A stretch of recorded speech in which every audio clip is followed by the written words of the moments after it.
ইঁদুর ভাই, আজ সকালটা বেশ সুন্দর না? বাতাসে একটা শান্তি আছে। হ্যাঁ গণেশজি, কিন্তু আমি সকালে উঠে তোমার লাড্ডুর গন্ধে মনোযোগ হারিয়ে ফেলেছি। ওহ, লাড্ডু আমার দুর্বলতা। তবে তোমার মতো বুদ্ধিমান বন্ধু থাকলে জীবন মজার হয়ে ওঠে। আর তুমি ছাড়া আমার জীবন একেবারে ফাঁকা হতো। কিন্তু বলো তো, আজ আমাদের অ্যাডভেঞ্চারের প্ল্যান কি? আজ তল মহারণ্যে, যেখানে একটা রহস্যময় পাথর আছে, সেটা নাকি ছুলেই ইচ্ছে পূরণ হয়। ইচ্ছে পূরণ? তাহলে তো আমি চাইবো হাজার হাজার লাড্ডু। চলো তবে আজকেও একসাথে একটা নতুন গল্প শুরু করি। দৃশ্য ২, জঙ্গলের প্রান্ত, দুপুর। এই পথটা বেশ অদ্ভুত, গাছগুলো কেমন যেন ফিসফিস করছে। এই জায়গাটা অনেক প্রাচীন, সাবধানে হাঁটতে হবে।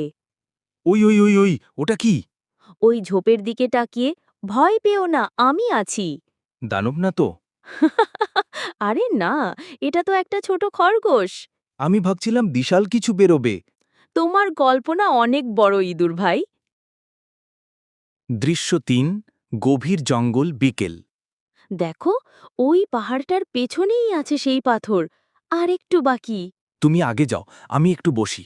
তুমি যদি বসো, তাহলে লাড্ডু কিন্তু একাই খেয়ে নেব। না না, আমি একদম রেডি। তারা হেঁটে গেয়, হঠাৎ একটা নদী আসে সামনে। এত বড় নদী, এবার কি করব? আমার কাছে সমাধান আছে, চড়ো আমার কাঁধে। তোমার কাঁধই তো আমার প্রিয় সিংহাসন। তুমি কিন্তু রাজাদের মতো চলাফেরা করো। দৃশ্য ৪, রহস্যময় গুহার মুখ, সন্ধ্যা।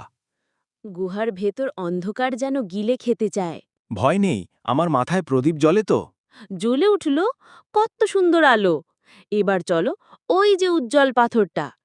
ওটাই সেই ইচ্ছে পূরণের পাথর। হ্যাঁ, চোখ বন্ধ করে মনে মনে যা চাও, তারপর পাথর ছুঁয়ে ফেলো। আমি চাই হাজার হাজার লাড্ডু। আলোর ঝলকে চারদিকে লাড্ডু। তুমি কি চাইবে? আমি চাই আমরা সব সময় এমন বন্ধুত্বে থাকি, আর সবাইকে এই গল্প শোনাই। আবার আলো ঝলকে উঠে।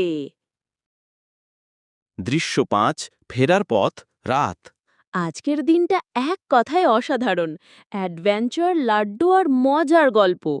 আমার কাছে বন্ধুত্বই সবচেয়ে বড় ইচ্ছে পূরণ। তাহলে তো আমাদের বন্ধুত্বই সবচেয়ে বড় ধন।